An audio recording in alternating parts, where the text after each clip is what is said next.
Assalamualaikum warahmatullahi wabarakatuh.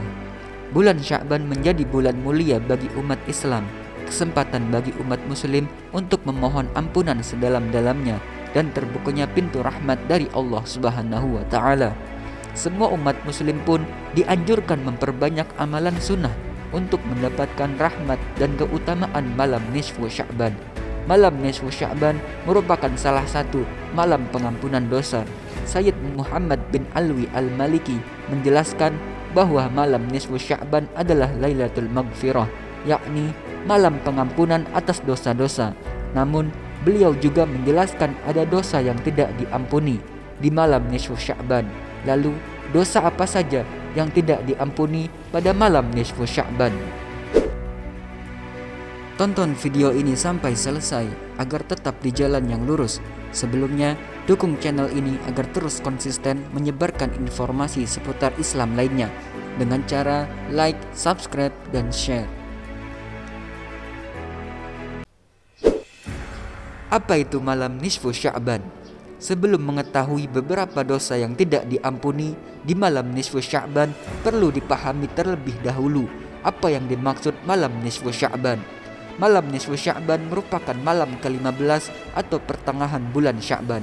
Dari 30 malam di bulan Sya'ban, terdapat satu malam yang mendapat kekhususan dan keistimewaan, yaitu malam nisfu Sya'ban.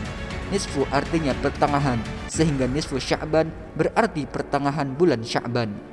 Sebagian umat Islam memperingati malam nisfu Sya'ban sebagai malam diubahnya arah kiblat dari semula Masjidil Aqsa menuju Masjidil Haram. Malam nisfu Sya'ban disebut sebagai puncak bulan Sya'ban yang penuh dengan rahmat dan kebaikan dari Allah. Bukan hanya itu, malam nisfu Sya'ban merupakan malam istimewa. Pada bulan Sya'ban bisa memberikan kesempatan bagi umat muslim untuk memohon ampunan dan mencari pahala sebanyak-banyaknya. Hal tersebut juga dijelaskan dalam hadis sahih dari Mu'adz bin Jabal radhiyallahu anhu yang mengatakan bahwa Allah mendatangi semua makhluknya dan memberikan ampunan kepada mereka atas segala dosa, kecuali orang yang menyekutukan Allah dan orang yang saling bermusuhan. Hadis riwayat Ibnu Majah, At-Tabrani, dan Ibnu Hibban. Dosa yang tidak diampuni di malam nisfu Sya'ban. Sayyid Muhammad menyebutkan beberapa hadis yang menunjukkan bukti bahwa malam nisfu Sya'ban adalah malam maghfirah. Salah satunya adalah hadis yang diriwayatkan oleh Imam At-Tabrani dan Ibnu Hibban dari Mu'adz bin Jabal.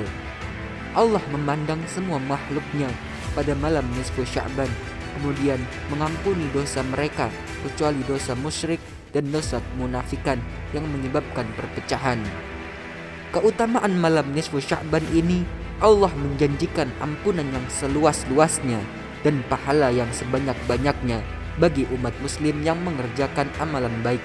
Hal ini juga dijelaskan dalam hadis riwayat Aisyah radhiyallahu anha, yaitu sebagai berikut.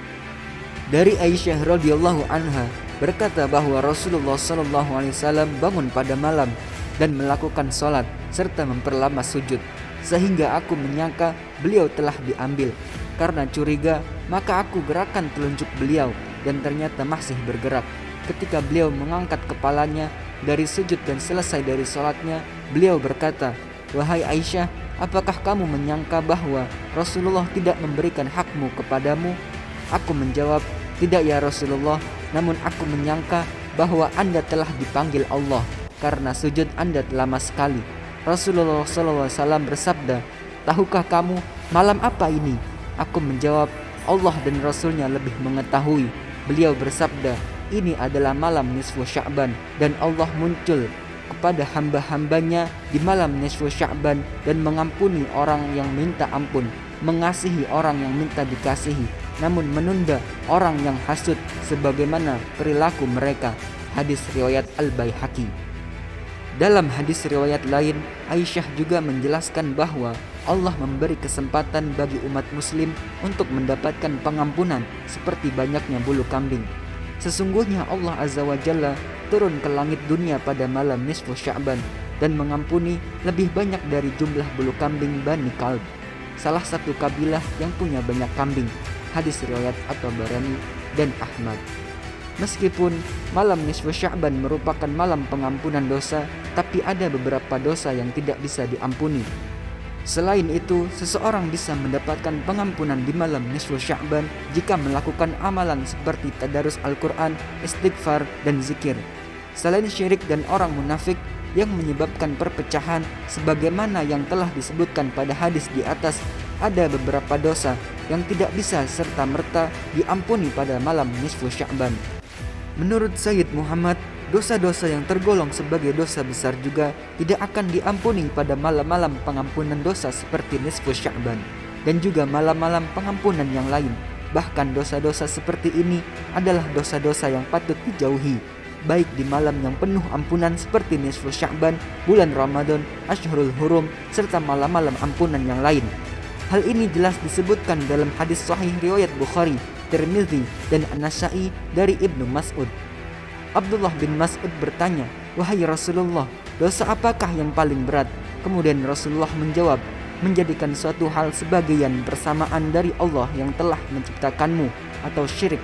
Kemudian Abdullah berkata, "Apalagi wahai Rasulullah?" Rasul menjawab, "Membunuh orang tuamu karena engkau takut dia makan bersamamu." Abdullah bertanya lagi, "Kemudian apalagi ya Rasul?" "Kamu berzina dengan istri tetanggamu." Dari hadis di atas bisa dipahami bahwa selain syirik ada dosa-dosa lain yang termasuk sebagai dosa besar dan tidak serta-merta bisa diampuni pada nisfu Sya'ban, yaitu dosa membunuh orang tua dan zina. Dari perilaku membunuh orang tua ini bisa dikatakan bahwa tidak hanya membunuh yang termasuk dosa besar dan tidak bisa diampuni di malam nisfu Sya'ban, tetapi juga durhaka kepada orang tua, karena perilaku membunuh orang tua itu juga termasuk durhaka kepada orang tua. Wallahu a'lam bishawab.